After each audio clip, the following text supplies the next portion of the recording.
Let's go to the next devices, which we call hubs. Hubs are also network devices. An Ethernet hub, active hub, network hub, repeater hub, multiport hub, multiport repeater is a device for connecting multiple Ethernet devices together and making them act as a single network segment. It has multiple input-output ports in which a signal introduced at the input of any port appears at the output of every port except the original incoming. As you can see in diagram, each port is connected to all the other ports besides itself. So when a data comes from any port, it sends to all the other ports besides itself. So a hub works as a physical layer. Do you remember where was the physical layer located in OSI or TCP/IP model? Yes, that's right. Physical layer was located on the bottom of all the layers, on the bottom of the model.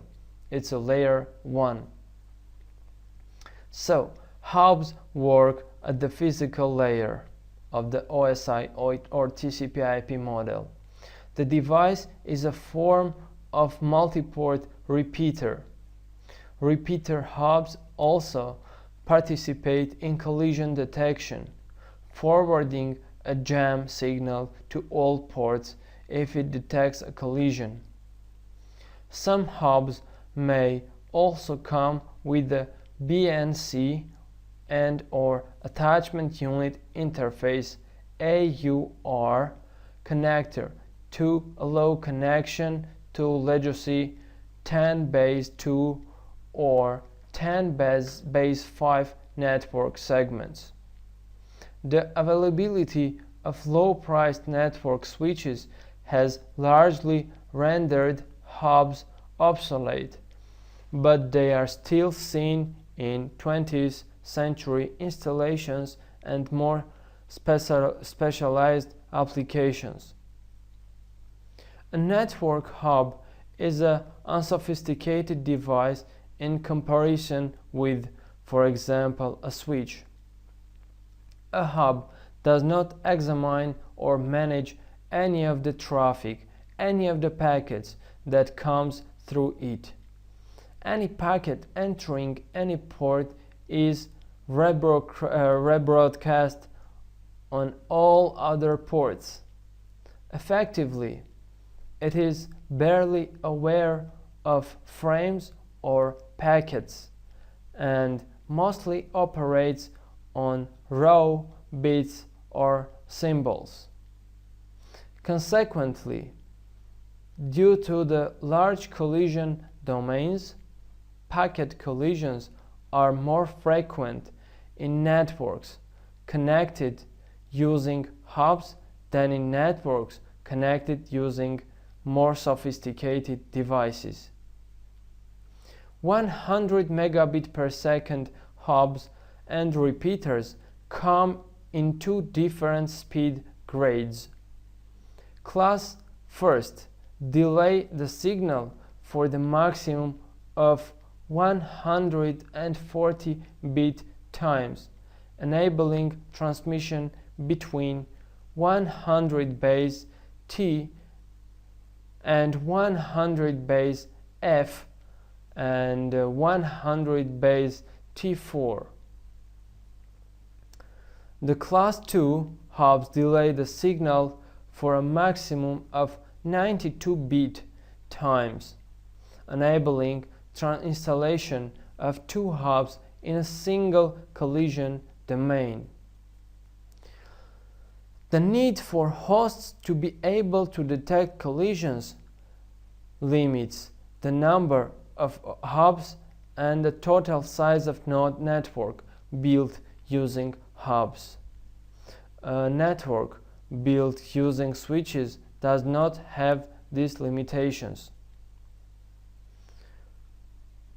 For 10 megabit per second networks built using network hubs, the 5-4-3 again 5-4-3 rule must be followed.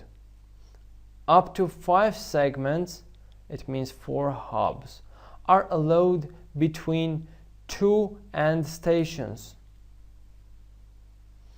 For 10 base T networks, up to 5 segments and 4 repeaters are allowed between any 2 hosts. For 100 megabit per second networks, the limit is reduced to 3 segments. It means we could install up to 2 hubs. So for 100 megabit per second networks, the limit is reduced to 3 segments between any 2 end stations, and even that is only allowed if the hubs are of class 2. Some hubs have manufacturer-specific stack ports, allowing them to be combined in a way that allows more hubs than simple chaining through Ethernet cables. But even so, a large, fast Ethernet network is likely to require switches to avoid the chaining limits of hubs. Most hubs detect typical problems such as excessive collisions and jabbering on individual ports and partitions the ports, disconnecting it from the shared medium. Thus, hub-based twisted pair Ethernet is generally more robust than coaxial cable-based Ethernet, where the misbehaving device can adversely affect the entire collision domain, even if not partitioned automatically. A hub simplifies troubleshooting because hubs remove the needs and troubleshoot faults on a long cable with multiple taps. Status lights on the hub can indicate the possible problem, source, or the last resort. Devices can be disconnected from a hub one at a time much more easy than from a coax cable. Hubs are classified as physical layer devices in the OSI model. At the physical layer, hubs support little in the way of sophisticated networking. Hubs do not read any of data passing through them and are not aware of their source or destination addressing. A hub simply receives incoming Ethernet frame, regenerates the electrical signal on the bit, more precisely the symbol, and broadcasts these symbols out to all other devices on the network. To pass data through the repeater in a usable fashion from one segment to next, the framing and data rate must be the same on each segment. It means that the repeater cannot connect an 802.3 segment Ethernet segment and a 802.5 segment, it's a token ring, or a 10 megabit per second segment to 100 megabit per second Ethernet. Dual speed hub. In the early days of fast Ethernet, Ethernet switches were relatively expensive devices. Hubs suffered from the problem that if there were any 10 base T devices connected, then the whole network need to run at 10 megabit per second. Therefore, a compromise between a hub and a switch was developed, known as a dual-speed hub. These devices consist of an internal two-port switch, bridging the 10 megabit per second and 100 megabit per second segments. The device would typically consist of more than two physical ports. When a network device becomes active on any of the physical ports, the device attaches it to either the 10 megabit per second segment or the 100 megabit per second segment as appropriate. This obviated the need for an all-or-nothing migration to fast Ethernet networks. These devices are considered hubs because the traffic between devices connected at the same speed is not switched. Historically, the main reason for purchasing hubs rather than switches was their price. The motivator has largely been eliminated by reductions in the price of switches, but hubs can still be useful in special circumstances. For example, for inserting a protocol analyzer into a network connection, a hub is an alternative to network top or port mirroring. When a switch is accessible for end users to make connections, for example, if in a conference room an inexperienced or careless user can bring down the network by connecting two ports together, causing a switching loop. This can be prevented by using hubs, where a loop will break other users on the hub, but not the rest of the network. The hazard can also be avoided by using switches that can detect and deal with loops. For example, by implementing the spanning tree protocol or STP.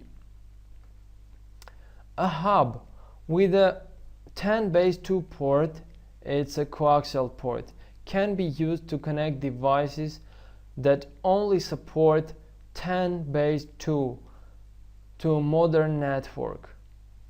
The same goes for linking in an old 10-base-5 network segment using an AUI port on the hub or auxiliary user interface. Individual devices that were intended for thicknet can also be linked to modern Ethernet by using AUI 10-base-T transceivers. As you can see, we have discussed all the characteristics, all the main purposes of hub using in the network.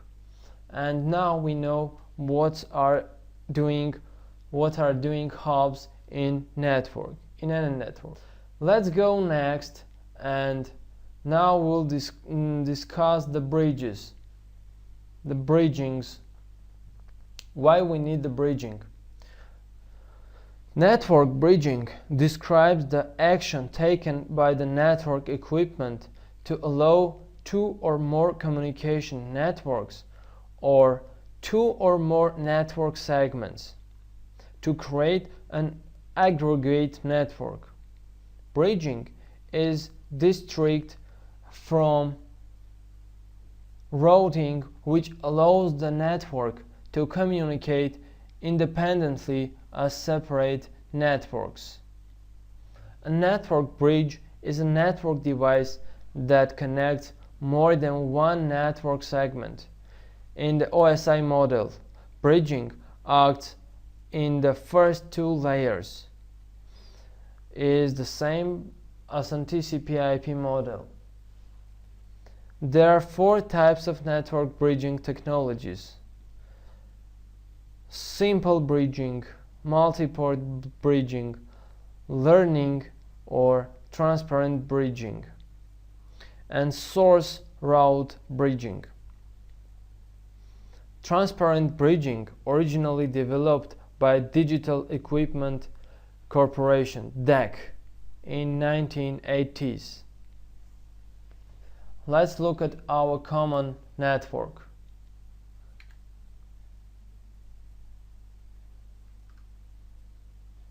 As you can see, the packet can reach from any of huge network component, any of computer in the network, to any other one. It's okay through the bridge, yes, of course.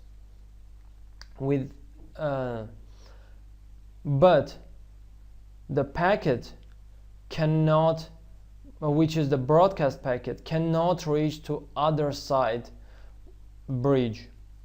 It means that the broadcast traffic will travel inside the one segment, calling collision domain. It's very important because the broadcasting traffic will not make a congestion in other segments of the network. It will localize the problems, collision problems. So that's why bridges are using. But the equipment, the devices, which we will discuss you in the next slide, which are switches, are doing the functions of the bridge, and that's why bridges are not widely used. By the way, the bridges can be either wired or wireless, or the combination of the both.